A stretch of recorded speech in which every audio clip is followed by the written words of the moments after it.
Assalamualaikum warahmatullahi wabarakatuh. Apa kabar sobat sobter semuanya? Semoga kita semua dalam keadaan sehat jasmani dan rohani, tidak kurangan satu apapun. Oke, sebelum dimulai ceritanya seperti biasa, bantu dulu tekan tombol like dan berkomentar juga ya Tuan dan Anak. Oke, kita lanjutkan saja ceritanya. Senin, bab 3319. Aku tidak bisa mengangkat kepalaku selama sisa hidupku. Bab 8906 sampai dengan bab 8910. Jika Tawana datang begitu saja ke Jepang untuk mengadakan konser dan dibunuh atau dihilangkan sebelum konser, maka polisi metropolitan Jepanglah yang akan dipermalukan di seluruh dunia. Namun, jika Tawana menghilang dari pesta keluarga Mitsui, maka keluarga Mitsui yang harus menanggung kesalahannya. Mengingat pengaruh Tawana di seluruh dunia, jika Marvin tidak mengambil tindakan hari ini dan membiarkan Pete Roger dan gengnya sukses, keluarga Mitsui akan menjadi bahan tertawaan di seluruh dunia dan menjadi pendosa di mata ratusan juta penggemar Tawana. Dampaknya terhadap reputasi dan bisnis keluarga Mitsui akan beragam. Ye Chen yakin kejadian ini pasti akan membuat Mitsui Yoshitaka berhutang budi padanya. Dia tidak berani mengatakan bahwa dia akan menuruti perkataannya di masa depan, tapi setidaknya dia harus menanggapi permintaannya. Peter Roger bukanlah orang bodoh. Dia memahami arti kata-kata Ye Chen. Sangat mungkin untuk memahami logikanya dengan cermat. Jika dia gagal bertindak, dia akan mati. Bahkan jika dia tidak bekerja sama dengan Ye Chen, dia akan mati lebih parah lagi. Jika dia diserahkan kepada Ye Chen, dia akan mati. Polisi Jepang, meskipun mereka tidak dijatuhi hukuman mati, setidaknya akan dijatuhi hukuman penjara seumur hidup, tidak akan membiarkannya pergi. Jadi dia masih akan mati saat itu. Satu-satunya harapan untuk bertahan hidup sekarang adalah bekerja sama dengan Ye Chen. Selama Ye Chen berbicara, keluarga Mitsui pasti bisa menyelamatkan nyawanya. Jika itu tidak berhasil, menempatkan dirinya sebagai tahanan rumah jauh lebih baik daripada pilihan lain. Setelah berpikir sejenak, Peter Roger segera berkata kepada pengemudinya, "Dengarkan pria ini dan kendarai mobilnya kembali." Sopir pun merasa ini adalah pilihan terbaik. Melihat Peter Roger menerima syarat Marvin, dia akhirnya menghela nafas lega dan berkata cepat, "Bos, bagaimana dengan saudara-saudara yang lain?" Peter Roger memandang Ye Chen dan berkata, "Tuan, kecuali ninja di mobil lain, sisanya adalah saudara yang telah bersamaku melalui hidup dan mati. Jika kami kembali bersamamu, mereka pasti akan mati. Bisakah kita juga biarkan mereka ikut dengan kita?" Ye Chen bertanya kepadanya, "Apakah menurutmu mereka akan mendengarkanmu?" "Ya." Peter Roger mengangguk dengan berat dan berkata, "Mereka mempercayai saya tanpa syarat. Mereka akan melakukan apapun yang saya minta. Jika mereka tahu bahwa tindakan kami telah dihancurkan oleh Anda, mereka akan mengerti bahwa saya menyelamatkan mereka kehidupan."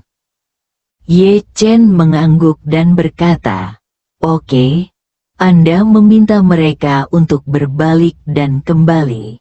Saya akan menghubungi keluarga Mitsui untuk membuat persiapan.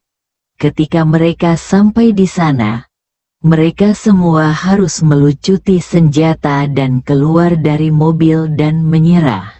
Siapapun siapa yang berani melawan, aku akan menempatkan mereka di tempat bunuh. Peter Roger berkata, "Jangan khawatir, saya akan menjelaskannya kepada mereka." Ye Chen bersenandung dan berkata, "Oke, kamu bisa berkomunikasi dengan mereka." Peter Roger menekan tombol komunikator di telinganya dan berkata, "Perhatian, semuanya. Kita berbalik di persimpangan di depan dan kembali ke kubah." Sebuah pertanyaan langsung datang dari komunikator. "Bos, kenapa kamu mau kembali? Akhirnya kami berhasil mengeluarkan mereka." Peter Roger berkata dengan tenang, "Rencananya gagal. Ada master di mobil kita.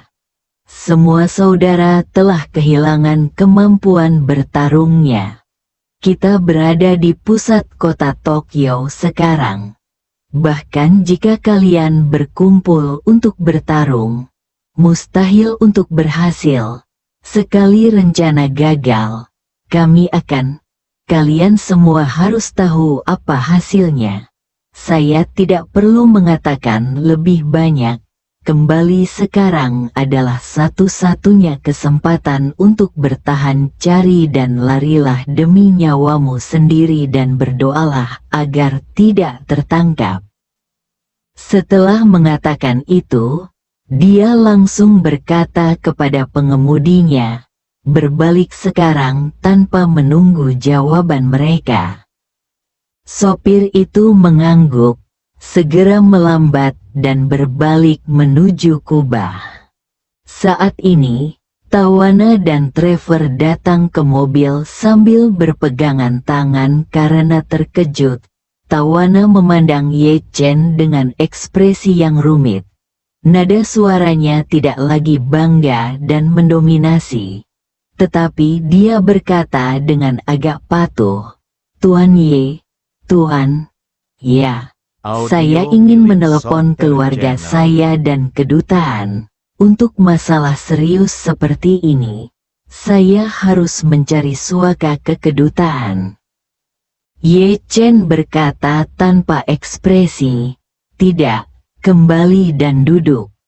Tawana mau tidak mau bertanya, "Kenapa tidak? Orang-orang ini semua adalah pembunuh. Masalah serius seperti itu setidaknya harus dilaporkan ke polisi Jepang dulu, bukan?" "Tidak."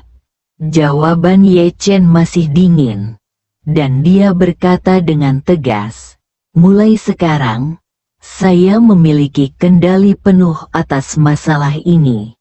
Anda tidak berhak membuat keputusan apapun tanpa izin saya." Tetapi Tawana masih ingin berdebat, namun disela oleh Ye Chen, "Tidak apa-apa. Jika kamu tidak setuju, aku akan turun dari mobil dan segera pergi. Mengapa mereka mengabaikan kamu dan aku? Hidup dan matimu tidak ada hubungannya denganku. Bagaimana menurutmu?" Tawana tidak menyangka Ye Chen begitu mendominasi dan tidak memberikan dirinya kesempatan untuk memilih. Dia tanpa sadar ingin marah. Tetapi ketika dia memikirkan apa yang baru saja terjadi, kemarahan itu hilang dalam sekejap. Dia juga tahu betul bahwa Ye Chen menyelamatkan nyawanya dan Trevor. Tetapi jika dia tidak bekerja sama dengannya dan dia menyerah menyelamatkannya, dia pasti akan mati. Jadi, dia hanya bisa berkata dengan marah, Saya setuju." "Oke, Ye Chen mengangguk dan berkata, "Ingat apa yang kamu katakan. Aku memiliki kendali penuh atas semuanya." Setelah mengatakan itu, dia segera mengeluarkan Audio ponselnya milik dan Software menelepon Channel. Fei Kexin. Fei Kexin sedang mengobrol dengan Xiao Churan. Ketika dia menerima telepon dari Ye Chen, dia segera berjalan ke samping dan bertanya dengan suara rendah, "Tuan Ye, apa pesanan Anda?" Ye Chen berkata, "Ada orang di dalam mobil yang ingin membunuh Tawana. Mereka telah ditundukkan oleh saya. Saya meminta mereka untuk mengemudi kembali sekarang. Beritahu Mitsui Yoshitaka untuk membersihkan tempat parkir internal dari semua orang yang tidak relevan dan melarang keras anggota parti agar tidak keluar." Fei Kexin terkejut dan segera menyadari keseriusan masalah ini, dan berkata dengan cepat, "Tunggu sebentar, saya akan segera pergi." Setelah mengatakan itu, dia menutup telepon dan segera berjalan menuju Mitsui Yoshitaka. Saat ini, Mitsui Yoshitaka tidak menyadari keseriusan masalahnya. Putrinya Mitsui Shinmei selalu merasakan sesuatu yang aneh.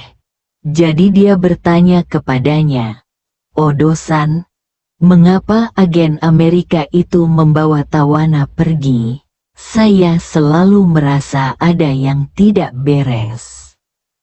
Mitsui Yoshitaka tersenyum tipis dan berkata, "Oh, Shinmei, kamu mungkin tidak tahu banyak tentang politik. Meskipun Tawana adalah bintang populer, dia telah berpartisipasi dalam banyak hal yang tidak boleh dilibatkan dalam statusnya. Dan dia juga membuat taruhan yang salah. Seperti kata pepatah Tiongkok kuno, pemenang adalah raja dan yang kalah adalah bandit. Dia sekarang menjadi anggota bandit."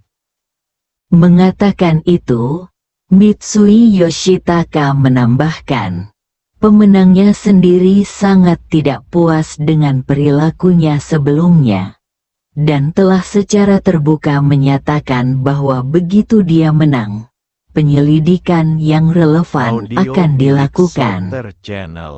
Selain itu, dia adalah karakter yang tidak membalas dendam dalam semalam. Jadi dia akan segera melancarkan penyelidikan.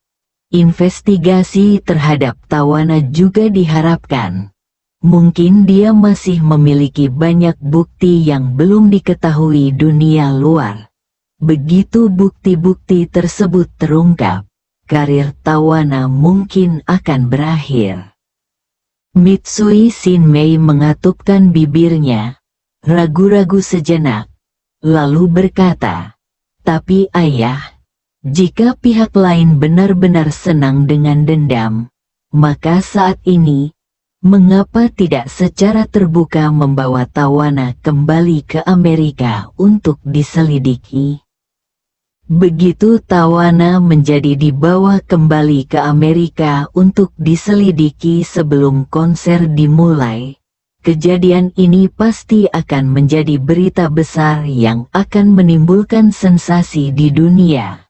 Dalam hal ini, itu juga akan menjadi pukulan besar bagi Tawana membuat janji temu dengan puluhan ribu penonton. Hal ini belum pernah terjadi sebelumnya di negara manapun. Ini, Mitsui Yoshitaka sepertinya bingung dengan pertanyaan Mitsui Shinmei. Tapi dia tidak berpikir ada yang salah dengan penilaiannya. Jadi dia dengan santai berkata, "Mungkin aku hanya menjaga tali dalam segala hal. Dan sekarang aku akan menemukan Tawana secara pribadi." Ngobrol, jika Tawana bisa berubah dari kegelapan menjadi terang, yang juga merupakan hal baik baginya. Hal-hal seperti politik pada dasarnya rumit, seperti perang bisnis tingkat atas. Kemarin, dua perusahaan bertengkar sampai mati. Besok, kontraknya mungkin digabung menjadi satu. Di masa depan, ada peluang untuk mengalaminya secara perlahan. Mitsui Shinmei ragu-ragu sejenak, dan tidak mengungkapkan pendapat yang berbeda. Sebaliknya, dia berkata, "Odo-san, ini hanya 3 jam sebelum konser dimulai. Mengapa Anda tidak meluangkan waktu untuk menelepon Biro Luar Negeri dan bertanya? Tolong minta mereka membantu mencari tahu kapan Tawana bisa kembali. Tidak masalah jika pertunjukan dimulai setengah jam kemudian.